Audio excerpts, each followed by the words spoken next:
नमस्कार, मी प्राची लुडबे. बृहन्मुंबई महानगरपालिका शिक्षण विभाग अंतर्गत व्हर्च्युअल ट्रेनिंग सेंटरमध्ये तुम्हा विद्यार्थ्यांचे हार्दिक स्वागत. कोविड-19च्या कालावधीत शिक्षणाची गाडी रुळावरून घसरू नये हा हेतू लक्षात घेऊन बृहन्मुंबई महानगरपालिकेने देशभरातील सर्व विद्यार्थ्यांना घरी बसून दर्जेदार शिक्षण प्राप्त व्हावे यासाठी एज्युकेशन फॉर ऑल इनिशिएटिव्ह अंतर्गत BMC एज्युकेशन हे चॅनेल सुरू केले आहे. मुलांनो, तुम्हाला या चॅनेलचा नक्कीच लाभ होईल. आज आपण इयत्ता 8वी सामान्य विज्ञानमधील एक महत्त्वाचा पाठ पाहणार आहोत.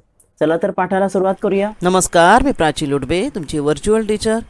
आज तुम्हाला शिकवणार आहे इयत्ता 8वी सायन्समध्ये एक महत्त्वाचा पाठ, तो म्हणजे मानवनिर्मित पदार्थ, मॅन मेड मटेरियल्स या पाठाचा पुढील भाग. मागील भागात आपण मानवनिर्मित पदार्थ की जे मानवाने निसर्गातील पदार्थांवर प्रोसेस करून काही ऑब्जेक्ट्स बनवण्याचा जो प्रयत्न केला त्यापैकी प्लॅस्टिक आणि थर्माकोल याची माहिती घेतली. Plastic is occupied in all our lives. आपलं सर्व आपण जे आपल्या लाईफमध्ये सर्व महत्त्वाच्या वस्तू आपण प्लॅस्टिकपासून बनवलेल्या वापर करतो. वेगवेगळ्या कलरमध्ये, रंगामध्ये आकर्षक अशा वस्तू आपल्याला वापरायला मिळतात म्हणून प्लॅस्टिक आपण वापरतो. अकार्यता गुणधर्म असणारं सेंद्रिय बहुवारिकापासून बनवलेलं असा मानवनिर्मित पदार्थ म्हणजे प्लॅस्टिक.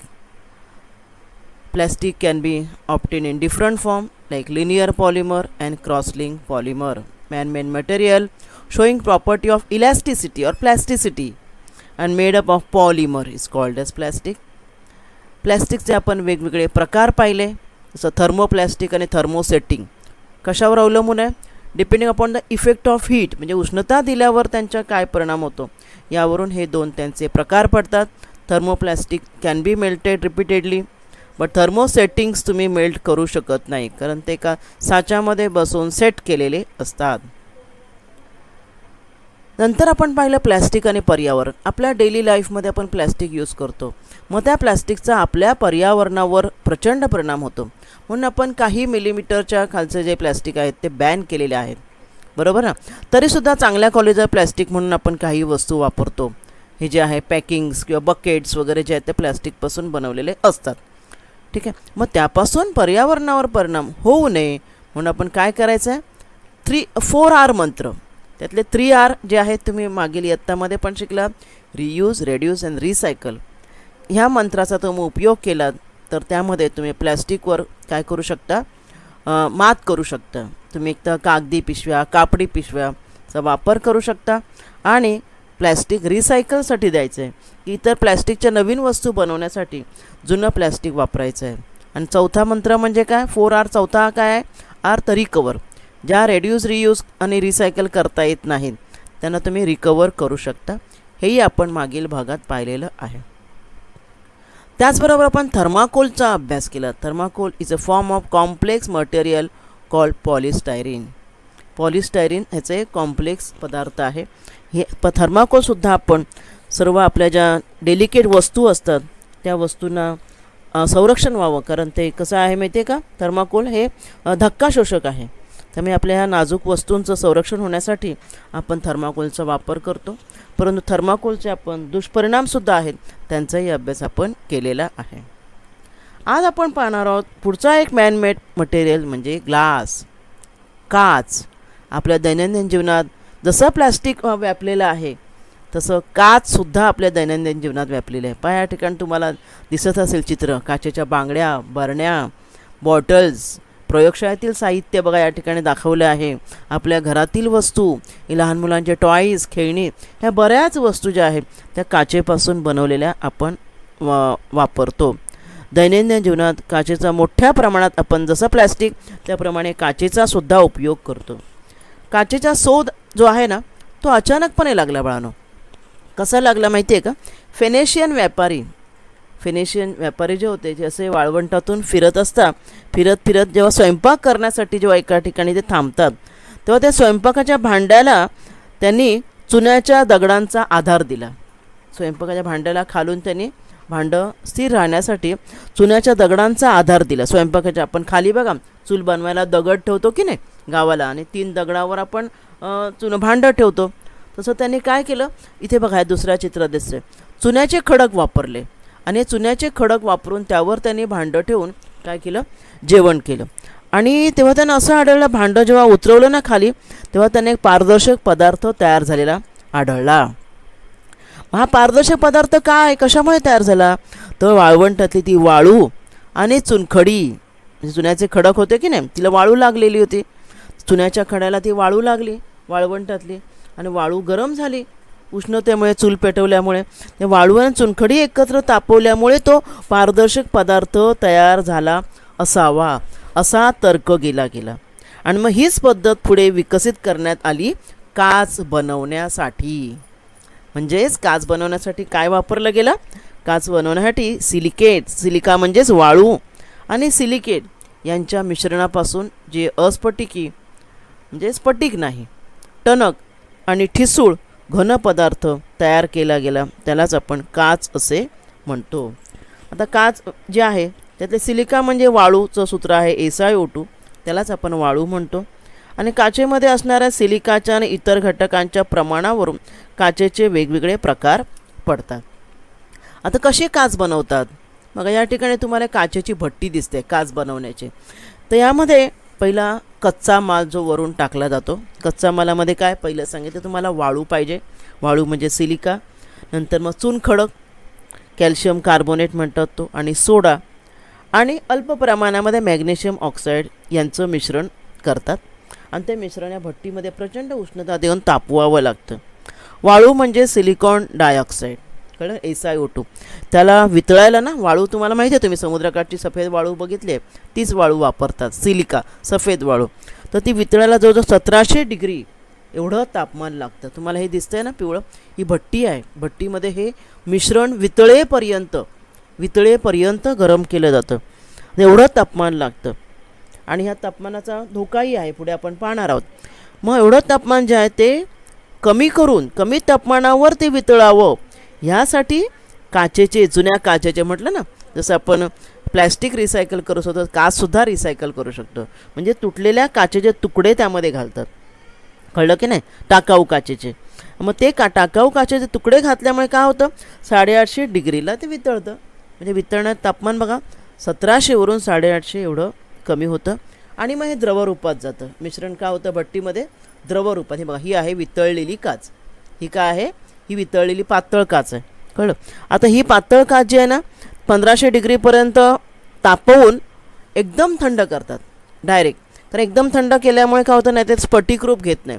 तर स्फटिक रूप घेतली तर तिला आकार देता येणार नाही. मोल्डमध्ये विशिष्ट जो पदार्थ बनवायचा त्या मोल्डमध्ये घालून आकार द्यायचा असतो, त्यामुळे एकदम थंड केली जाते. त्यामुळे ते स्फटिक रूप घेत नाही आणि अस्फटिकी एकजिन्सी पारदर्शक एक पदार्थ तयार होतो. आता हा जो पारदर्शक पदार्थ थंड केल्यावर झालेला आहे त्यापासून तुम्हाला काय बनवायचं आहे तो साचा. आता समजा ग्लास शीट बनवायची, शीट असतात ना म्हणजे खिडक्यांना वगैरे, तर अशा प्रकारचा जो रूळ असतो ते रुळावरून ते पातळ मिश्रण घातलं जातं, पाठवलं जातं, आणि मग त्यापासून हे काय होतं, काचेची शीट तयार होते. हे बघा कटर आहे, दिसतं तुम्हाला, या कटरने कट केलेला आहे, हा एक तुकडा, पुढचा एक तुकडा, ही इथे काचेची शीट तयार झालेली आहे. आणि पुढे पुढे हे तुकडे काय कट केले जात आहेत, लक्षात आलं. आणि ही जी आहे ती अगदी साधी वाळू, सोडा, चुनखडी आणि थोड्या प्रमाणात मॅग्नेशियम ऑक्साईड यापासून बनलेली सोडा लाईम काच, हिला काय म्हणतात, सोडा लाईम काच. आता हे इथे ह्या मोल्डमध्ये हे जी शीट आहे किंवा हे जो रूळ आहे तो काचेच्या पातळ शीट बनवण्यासाठी. आता तुम्हाला माहिती आहे काचेचे वेगवेगळे काय असतात, वस्तू असतात, बरोबर, वेगवेगळ्या आकाराच्या, मग त्याप्रमाणे वेगवेगळे मोल्ड बनवले जातात, कळलं की नाही. We can make different glass material using different moulds. बघा ते किती पातळ काच दिसते तुम्हाला, ती जी वितळलेली काच बघा, जी पातळ काच आहे ती एकमेकांना एकदम चिटकूनच बसली आहे बघा, गरम आहे तरीसुद्धा. आणि नंतर मग ती काय करतात, हे बघा ह्या मोल्डमध्ये घातलेली आहे. आता हे काय खेळणं तयार होणार आहे किंवा गोल बघा असे छोट्या छोट्या फुलदाण्या वगैरे असतात, आणि त्या मोल्डमध्ये तो पातळ जी वितळलेली काच आहे ती घालतात, तिला गरम असतानाच आकार देतात आणि मग एकदम थंड करतात, कळलं की नाही. आणि थंड करून मग त्या वस्तू तयार केल्या जातात. मग तुम्ही आता कोणत्या प्रकारचे मोल्ड वापरले आहेत त्याप्रमाणे वेगवेगळ्या वस्तू तयार होतात. बघा या ठिकाणी दाखवले बघा. मेणबत्ती जशी असते ना, मेणबत्ती कशी बनवतात, त्यामुळे हे जे ग्लास मोल्ड आहेत वेगवेगळे, कळलं ना. हा बाऊलचा मोल्ड आहे. मेणबत्तीचं उदाहरण दाखवलं आहे की मेणबत्ती जसं आहे ते वॅक्सपासून आहे. तर वॅक्सचं पातळ वॅक्स जसं मोल्डमध्ये घालतात, तुम्हाला कुठल्या आकाराची मेणबत्ती पाहिजे त्यामध्ये घालतात आणि थंड करतात. त्याचप्रमाणे काचेचे सुद्धा वेगवेगळे मोल्ड असतात. हे बघा, हे बर्नीचा मोल्ड आहे, म्हणजे साचा म्हणू आपण मराठीमध्ये. बर्नीचा साचा आहे. ह्या बाऊल बनवायचा साचा आहे, कळलं ना. Air holes to prevent bubble forming. हे बघा इथे छोटे त्या मोल्डला छोटे बारीक होल दाखवले तिथे, का तर बबल तयार होऊ नये ते, कारण गरम मिश्रण असतं ना. तर म्हणजे बुडबुडेमुळे काय होणार, त्याला होल होतील ना त्या भांड्याला, तयार होणाऱ्या बाऊलला वगैरे. हा एक बाऊलचा डिझायनर बघा, डिझायनर पण भांडी असतात ना काचेचे, त्याचा हा बाऊल आहे. ही लहान मुलांची खेळणी बनलेत बघा. ह्याचे वेगवेगळे हे साचे असतात आणि त्या साच्यामध्ये घालून ती काचेची वेगवेगळी भांडी किंवा खेळणी वगैरे बनवली जातात. काचेचे काही गुणधर्म पाहूया आपण. काच तापवल्यावर मऊ होते, माहिती आहे ना तुम्हाला. बांगड्या वगैरे बघा, तुम्हाला बांगड्यांपासून वेगवेगळे हार वगैरे शाळेतील मुलं तुम्ही बनवता तुमच्या आर्टच्या ह्याच्यामध्ये तासासाठी. तर ते बांगडीला थोडं जरी गरम केलं तर बांगडी वागते, बरोबर ना. आता मी हवा तसा आकार देता येतो. काचेची घनता तिच्यामधील घटक तत्वावर अवलंबून असते. काच ही उष्णतेची मंद वाहक आहे. उष्णता थोडीफार मंद हळूपणे जाते. जलद उष्णता दिल्यास किंवा उष्ण काच जलद थंड केल्यास ती तडकते किंवा फुटते, बरोबर ना. आणि म्हणून मंदपणे आपण तिला काचेला गरम करू शकतो आकार देण्यासाठी. विजेचे दुर्वाहक आहे, म्हणून विद्युत उपकरणामध्ये विसंवाहक म्हणून काचेचा उपयोग करतात. पारदर्शक असल्यामुळे प्रकाशाचा बराचसा भाग काचेतून पारेषित होतो, माहिती आहे ना. ट्रान्सपरंट काच चष्म्यासाठी वगैरे म्हणून आपण ह्या काचा वापरतो. काचेमध्ये क्रोमियम, वेनेडियम किंवा आयर्न ऑक्साईडचा अंतर्भाव झाल्यास अशा काचेत मोठ्या प्रमाणात प्रकाश शोषला जातो. प्रकाश शोषून घेणाऱ्या ह्या काही काचा आहेत. आता तुम्हाला माहिती असेल बाळांनो, आपण मुली वेगवेगळ्या प्रकारच्या बांगड्या वापरतो, वेगवेगळ्या डिझाईन्सच्या बांगड्या. ही स्त्रीची हाताची शोभा वाढवणारं एक काचेपासून बनलेली वस्तू आहे, बरोबर ना.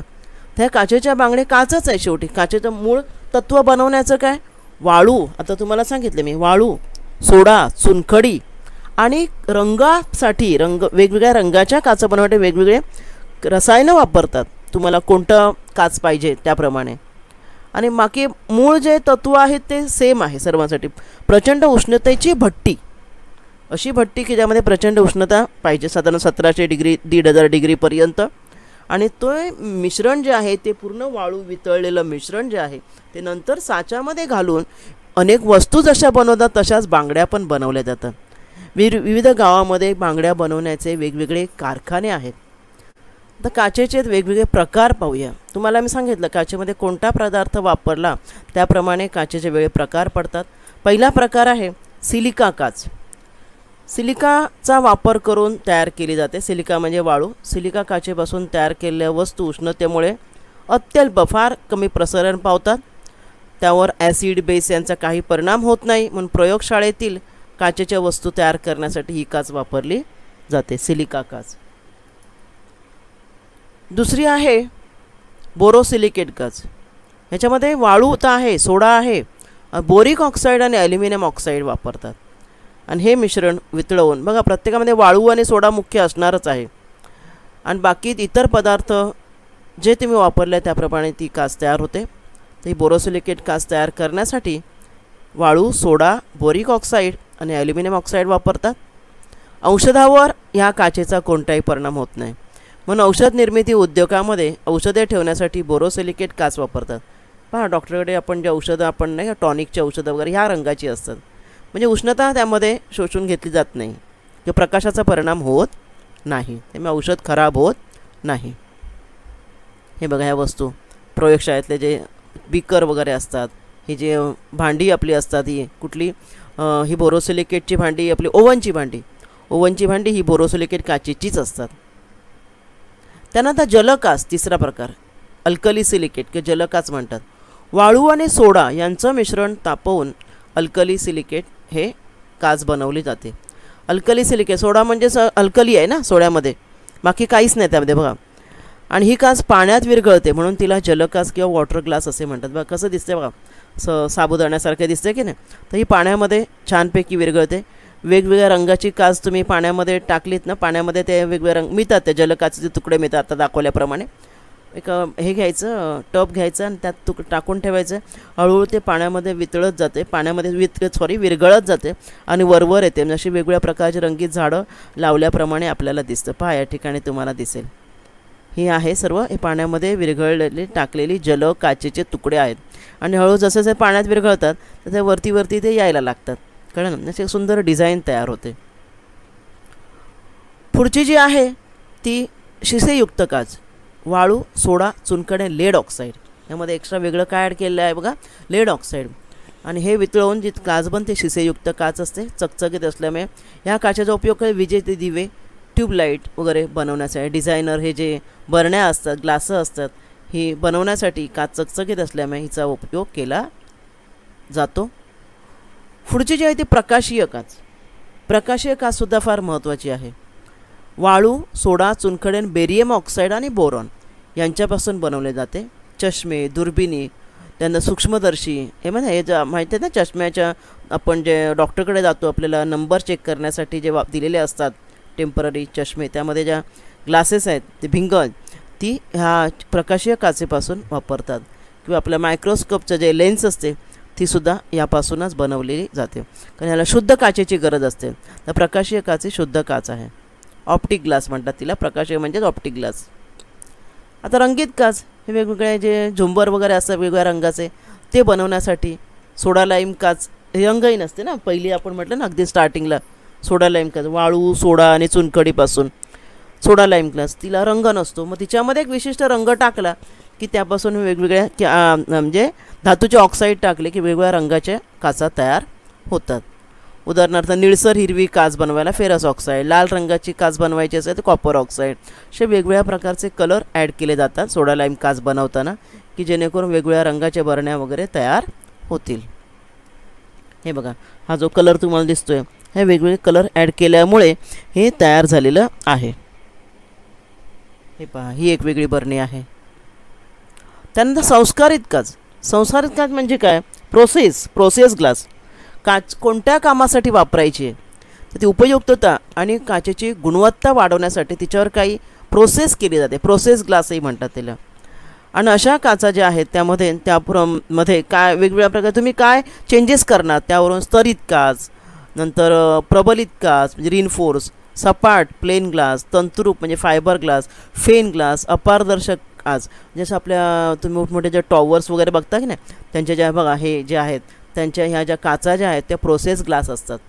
आपल्या खिडकीच्या काचा व्हाईट असतात बघा, व्हाईट ग्लास म्हणतात त्याला, आणि त्या ग्लासमधून दिसत नाही आपल्याला पलीकडच्या. अशा वेगवेगळ्या प्रकारच्या ज्या काचा ज्या आहेत त्यांच्यावर वेगवेगळे प्रोसेस करून बनवले जातात, म्हणून त्याला प्रोसेस ग्लास किंवा संस्कारित ग्लास असे पण म्हणतात. बघा या ठिकाणी उदाहरणं दिलेत प्रोसेस ग्लासची. इथे ह्याचा स्टील वायर मेश, काचच्या आतमध्ये वायर मेश आहे बघा, ही स्टील जे दिसते तुम्हाला, inside it to make strong and in some cases fire proof, म्हणजे ती काच जळू नये, आग लागली तरी फायर प्रूफ म्हणून त्यात स्टीलच्या बारीक तारा असतात. If the glass is broken, ही जर ग्लास तुटली the mesh will hold the pieces together, काच तुटली तरी तुकडे पसरणार नाहीत. ते स्टील मेशमुळे काय होतं, जाळीमुळे ते काचेचे तुकडे तिथे एकत्रच राहतात. दुसरी बघा फायबर ग्लास, पॉलिस्टर प्लॅस्टिक म्हटलं ना आपण मागच्या वेळेला प्लॅस्टिकमध्ये पाहिलं. तर स्विमिंग पूल जे असतात, hot tubes, septic tanks, water tanks हे ह्या फायबर ग्लासपासून बनवले जातात. आणि मोबाईलची बघा टेम्पर ग्लास असते माहिती आहे ना, टफन ग्लास, तीसुद्धा एक सेफ्टी ग्लास आहे. प्रोसेस बाय कंट्रोल्ड थर्मल और chemical treatment to increase its strengthening power compare with the normal glass. Normal ग्लासपेक्षा त्याची जे टफनिंग पॉवर वाढवण्यासाठी ही जी टेम्पर ग्लास बनवली जाते. हे बघा लॅमिनेटेड. नंतर स्तरित काच म्हटलं ना मग, असे स्तरित काच म्हणजे लॅमिनेटेड ग्लास. लॅमिनेटेड म्हणजे काय, तुम्हाला गाड्या माहिती आहेत ना, गाड्यांच्या काचा बघा दगड वगैरे लागला तर असे तुकडे म्हणजे असं काचं स्क्रॅचेस दिसतात, काही दगड वगैरे पडला तरी, परंतु त्या ठिकाणी फुटून हे होत नाही, म्हणजे काचा पसरत नाहीत किंवा रस्त्यावर एखादा अपघात वगैरे झाला इजा होऊ नये म्हणून वाहनामध्ये अशा प्रकारची लॅमिनेटेड ग्लास वापरलेली असते. या काचेच्या दोन कशी असते म्हणजे दोन थरामध्ये पॉलिविनाइल ब्युटिरल किंवा इथिलीन विनाइल ॲसिडेट ह्याचा वापर केलेला असतो आणि त्यामुळे ते काचेचे तुकडे चारी दिशांना पसरत नाहीत. अजून काय तुम्हाला मगाशी मी सांगितलंच, औषधासाठी जे वापरतात बोरोसिलिकेट काच, सूर्यप्रकाशामुळे अपघटन होऊन काही विशिष्ट पदार्थ होऊ नये म्हणून काही विशिष्ट पदार्थ बोरोसिलिकेट काचेमध्ये म्हणजे औषधं वगैरे साठवून ठेवतात. कारण औषधावर जर समजा प्लेन काच असेल तर काय होतं, औषधावर परिणाम होतो ना सूर्यप्रकाशाचा, तो होऊ नये म्हणजे बोरोसिलिकेट काचेमध्ये ठेवलेल्या असतात. ही काच वापरली जाते. म्हणजे औषधाच्या बाटल्यांची काच बघा सहसा ह्याच प्रकारची असते बोरोसिलिकेट काच. जरी पारदर्शक असली तरी जी प्रकाशाचा त्यावर काही परिणाम होत नाही. औषधांवर या काचेचा काही परिणाम होत नाही. आता काच तुम्ही म्हटलं जसं प्लॅस्टिकपासून इन्व्हायरमेंटला परिणाम होऊ शकतो आपल्या पर्यावरणावर, थर्मोकॉलपासून होऊ शकतो, तर काचेपासून सुद्धा काहीतरी होत असेल ना. तर काचेपासून काय, पहिला काचेपासून पर्यावरण होणारा परिणाम म्हणजे तुम्हाला मगाशीच सांगितलं, काच बनवताना मिश्रण जे आहे वाळू सिलिका चुनखडीचं मिश्रण वितळण्यासाठी जवळजवळ 1500 पर्यंत त्याला गरम करावं लागतं. बरोबर ना. जरी त्या काचेचे तुकडे तुम्ही टाकले तरी 1500 पर्यंत त्या मिश्रण पातळ करण्यासाठी गरम करावं लागतं. आणि त्यावेळेला सर्व ग्रीन हाऊस इफेक्ट निर्माण करणारे वायू बाहेर पडतात. कोणते कोणते वायू माहिती आहेत ना ग्रीन हाऊस इफेक्ट निर्माण करणारे? Sulphur dioxide, nitrogen dioxide, carbon dioxide असे वायू, ज्यामुळे हरितगृह परिणाम ग्रीन हाऊस इफेक्ट होऊ शकतो आपल्या पर्यावरणावर, असे वायू बाहेर पडत असतात. ग्रीन हाऊस इफेक्ट म्हणजे सर्वांना माहितीच असेल बाळांनो, की जी वायू जे आहेत कार्बन डायऑक्साईड आणि वायू काय करतात, तर उष्णता जी बाहेर पडायला पाहिजे सूर्यापासून उष्णता, आवश्यक उष्णता पृथ्वीला मिळाल्यानंतर बाकीची उष्णता बाहेर पडायला पाहिजे. पण हे जे वायू निर्माण होतात सल्फर डायऑक्साईड वगैरे, ते उष्णता धरून ठेवतात पृथ्वीच्या आवरणामध्ये किंवा वातावरणामध्ये. आणि त्या पृथ्वीचा जे पृष्ठभाग जो आहे तो गरम होतो, हीट वाढते. कळलं ना. आणि ह्यालाच म्हणतात ग्रीन हाऊस इफेक्ट. त्यामुळे जेवढं तुम्ही काचेसाठी जास्त तापमान तुम्ही वापरणार तेवढं ग्रीन हाऊस इफेक्ट हा परिणाम जास्त होणार आहे आणि ह्याचा परिणाम पर्यावरणावर होतो. म्हणून जर आपण काय केली, जर रिसायकल केली, रिसायकल म्हणजेच काय, काचेचे तुकडे जर वापरले ते द्रावण ते मिश्रण वितळवताना, तर टेम्परेचर कमी लागतं. मग असे आपण पाहिलं की 850 पर्यंत टेम्परेचर लागतं. कळलं ना. त्यामुळे हे ग्रीन हाऊस इफेक्ट जो होऊ शकतो तो आपण अवॉइड करू शकतो. कशाने? By recycling of glass. Recycling म्हणजे काचेचे तुकडे वगैरे जे आहेत ते वापरून रिसायकल करायचं, की ज्यामुळे जास्त हे जे हजार्डस गॅसेस आहेत ते निर्माण होणार नाही. कळलं ना. हे बघा, हे काचेचे तुकडे आपण अशा प्रकारे वापरू शकता. दुसरा परिणाम काय पर्यावरणावर आहे, की असेच काचेचे तुकडे वगैरे आपण काय करतो, पाण्याबरोबर जलाशयामध्ये सोडून देतो. त्याचा एकतर तेथील जलचरांवर परिणाम होतोच. त्या काच त्यांना इफेक्ट करू शकतात. पाण्याबरोबर किंवा कोणत्या खाद्याबरोबर त्यांच्या शरीरात जाऊ शकतात काचेचे तुकडे, तर तिथल्या जल अधिवासावर परिणाम होऊ शकतो. तसेच या तुकड्यांमुळे सांडपाण्याची गटारं तुंबतात आणि समस्या निर्माण होऊ शकतात. As the glass is non degradable, if pieces of waste glass material flow into water body, it may affect that ecosystem. Similarly, drainage may be blocked due to these pieces. म्हणजे काचेमुळे सुद्धा पर्यावरणावर परिणाम होऊ शकतात. कळलं बाळांनो तुम्हाला. आता आपण काही प्रश्न पाहूया उजळणी घेण्याच्या प्रत्यर्थ. काही आपल्या पुस्तकातले प्रश्न पाहूया. तुम्हाला मी काही वाक्य दिलेली आहेत, त्या ठिकाणी काय गाळलेला शब्द असेल सांगायचा आहे बाळांनो तुम्ही. प्लॅस्टिकमध्ये टिंबटिंब हा गुणधर्म आहे म्हणून त्याला हवा तसा आकार देता येतो. कुठला गुणधर्म? आकारिता, इलॅस्टिसिटी.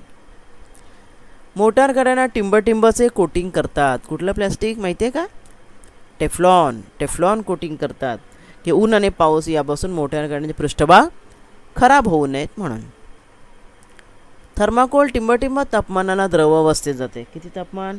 आठवा बरं, आपण पाठात शिकलो मागच्या 100 डिग्री सेल्सिअस. ठीक आहे. टिंबटिंब काच पाण्यात विरघळते. कुठली? जलकाच. कळलं ना. पुढे, काच म्हणजे टिंबटिंब आणि टिंबटिंब यांच्या मिश्रणापासून तयार झालेला एक पदार्थ आहे. कुठले दोन पदार्थ काचेसाठी वापरले जातात? वाळू आणि सिलिकेट. बरोबर ना. सिलिका अँड सिलिकेट सिलिका म्हणजेच काय, वाळू, आणि सिलिकेट म्हणजे चुनखडी जे आपण म्हणतो की नाही, ते दोन पदार्थ जे आहेत वाळू आणि चुनखडी यापासून बनलेली एक मिश्रण आहे सिलिका आणि सिलिकेट. कळलं ना? किंवा तुम्ही सिलिका आणि चुनखडी म्हटलं तरीसुद्धा चालेल. काच टिंबटिंब असल्याने प्रकाशाचा बराचसा भाग काचेतून पारेषित होतो, पार होतो. कशी असल्यामुळे काच पारदर्शक. कळलं तुम्हाला? पुढे प्रश्न बघा, मग जोड्या लावा. तुमच्याच पुस्तकातील एक प्रश्न आहे. वेगवेगळे घटक दिलेले आहेत आणि त्यांचा उपयोग कोणत्या पदार्थामध्ये केला जातो ते इथे दिलेले आहे बघा. पर्याय अस्तंभामध्ये आहे शिसेयुक्त काच, बॅकेलाईट, थर्माकोल, प्रकाशीय काच आणि पॉलिप्रोपिलिन. बॅकेलाईट आणि पॉलिप्रोपिलिन हे प्लॅस्टिकचे प्रकार आहेत, बाकीचे काच 2 आहेत, 2 थर्माकोल, आणि इथे त्यांचे पर्याय दिलेले आहेत.